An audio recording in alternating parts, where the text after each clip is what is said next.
अहमदुहु व नुसल्ली व नुसल्लिमु अला रसूलिहिल करीम अम्मा बाद फ़अऊज़ु बिल्लाहि मिनश शैतानिर रजीम बिस्मिल्लाहिर रहमानिर रहीम मौलाया सल्लि व सल्लिम दाइमन अबदन अला हबीबिका खैरि खल्क़ि कुल्लिहिम। दर्स हदीस सबक नंबर 27।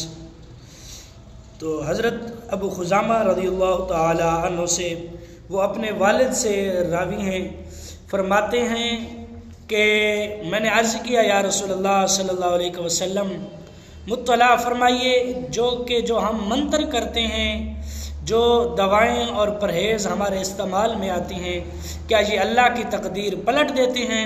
फरमाया ये ख़ुद अल्लाह ताला की तकदीर है। मतलब ये कि हुज़ूर अलैहिस्सलातु वस्सलाम से पूछ रहे हैं सहाबी कि या रसूलल्लाह सल्लल्लाहु अलैहि वसल्लम, ये जो हम दम दरूद करवाते हैं या आयात बय्यिनात जो है वो फूंक कर यानी अपने जिस्म पर या उनका पानी दम करके हम पीते हैं, या फिर इसी तरह कुरानी अहादीस या यानी कुरानी आयात बय्यिनात या अहादीस मुबारका जो हम अपने ऊपर पढ़ते हैं, ये क्या है? ये भी हमारी यानी तकदीर क्या है? यानी अल्लाह तबारक व तआला ने जो तकदीर लिखी है वो इस तकदीर को पलट देते हैं। तो हुज़ूर अलैहिस्सलातु वस्सलाम ने फरमाया ऐसा नहीं है। तो फिर आगे अर्ज़ करते हैं कि या रसूलल्लाह सल्लल्लाहु अलैहि वसल्लम, क्या फिर जो हमारे यानी अगर हम बीमार होते हैं, जब हम दवाई लेते हैं या फिर इलाज मुआलजा करते हैं, डॉक्टर हमें जो है उसका कहते हैं कि परहेज़ करो, फ़लाँ चीज़ न खाओ, फ़लाँ चीज़ न खाओ, तो क्या ये अल्लाह तबारक व तआला की तकदीर को पलट देते हैं? तो हुज़ूर अलैहिस्सलातु वस्सलाम ने फरमाया यही अल्लाह तबारक व तआला की तकदीर है।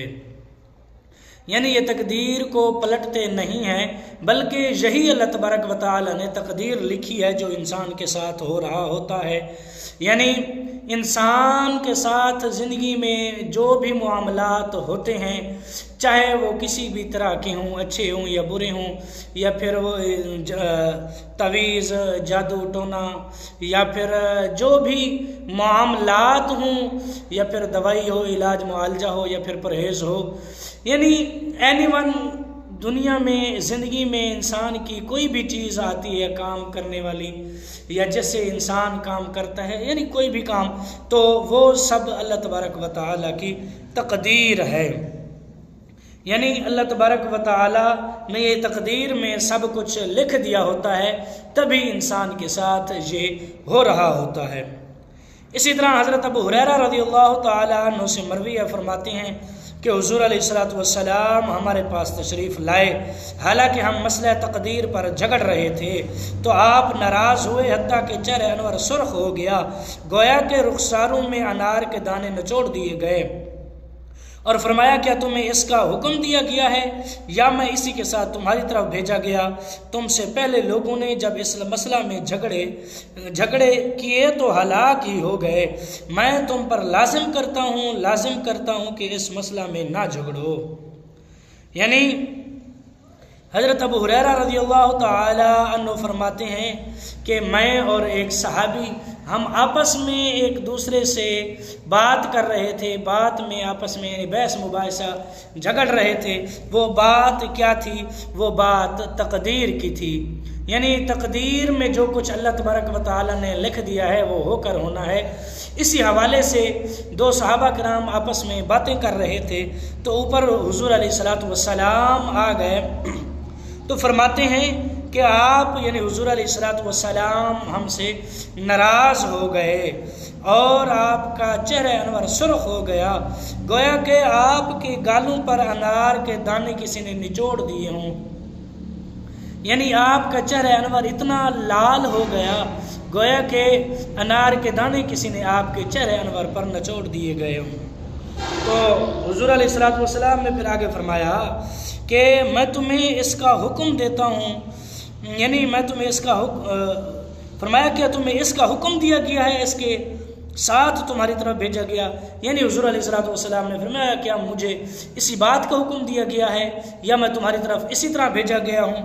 तो हुजूर अलैहिस्सलातु वस्सलाम ने आगे फरमाया, तुमसे पहले वाले लोग जो थे वो भी इसी तरह मसला तकदीर पर झगड़ते थे और वो हलाक हो गए।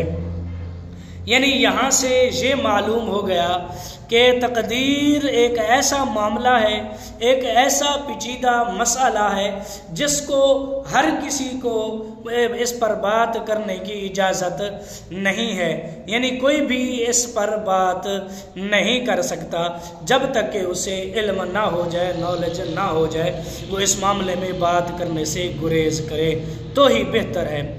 क्योंकि हुजूर अलैहिस्सलातु वस्सलाम भी नाराज़ हुए सहाबा किराम के साथ, क्योंकि किसी आम इंसान से ज़्यादा तो यानी किसी आम इंसान कोई ज़्यादा तो नहीं जा सकता सहाबा किराम से।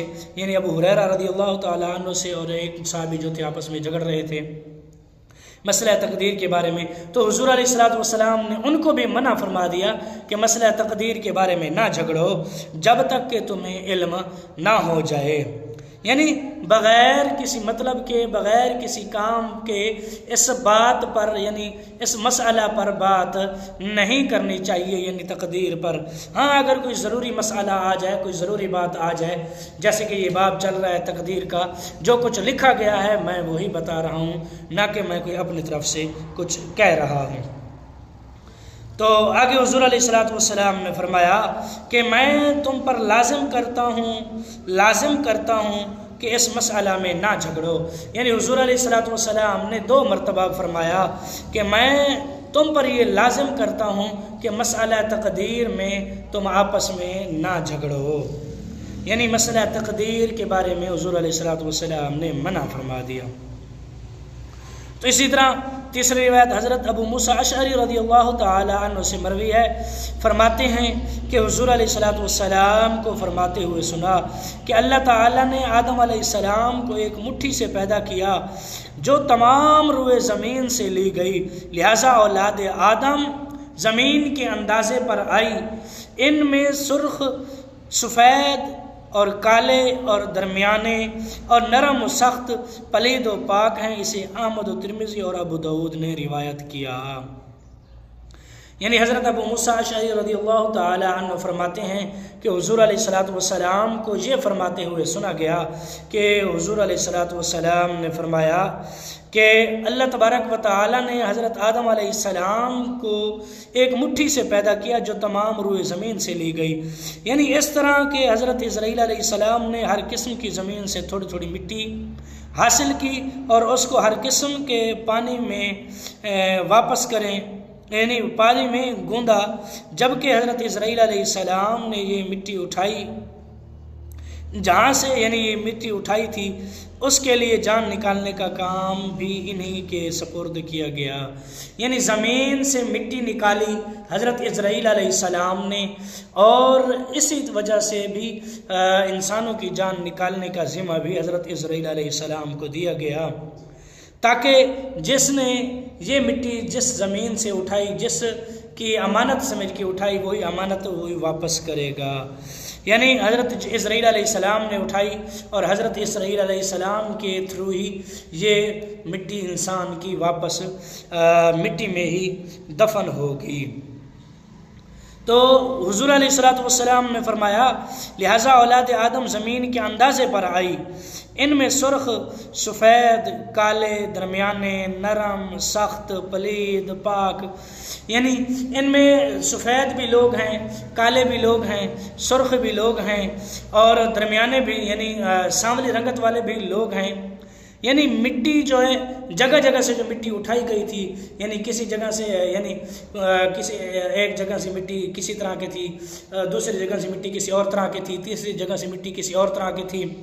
इसी तरह फिर आगे फरमाया उसमें सुर्ख, सफ़ेद, काले, दरमियाने, नरम, यानी जहाँ से नरम मिट्टी थी वहाँ के लोग नरम, जहाँ के सख्त मिट्टी थी वहाँ के लोग सख्त, जहाँ के सुर्ख मिट्टी थी वहाँ के लोग सुर्ख, जहाँ के सफ़ेद थे वहाँ की सफ़ेद मिट्टी थी वहाँ के सफ़ेद, जहाँ के काले थे वहाँ के काली मिट्टी थी वहाँ के काले लोग, और इसी तरह जहाँ के यानी सांवली मिट्टी थी वहाँ सांवले रंग के लोग। इसी तरह जहाँ की पलीद मिट्टी थी वहाँ के पलीद लोग, जहाँ के पाक मिट्टी थी वहाँ के पाक लोग। इसी तरह यानी मुख्तलिफ मिट्टियों को बनाकर हज़रत आदम अलैहिस्सलाम की जिसामत को बनाया गया, और इसी तरह से फिर आगे हज़रत आदम अलैहिस्सलाम की औलाद चली, और फिर इसकी तफसीर वही है जो मैं अभी पहले कर चुका हूँ। यानी जिस तरह की मिट्टी है इंसान भी उसी तरह का है।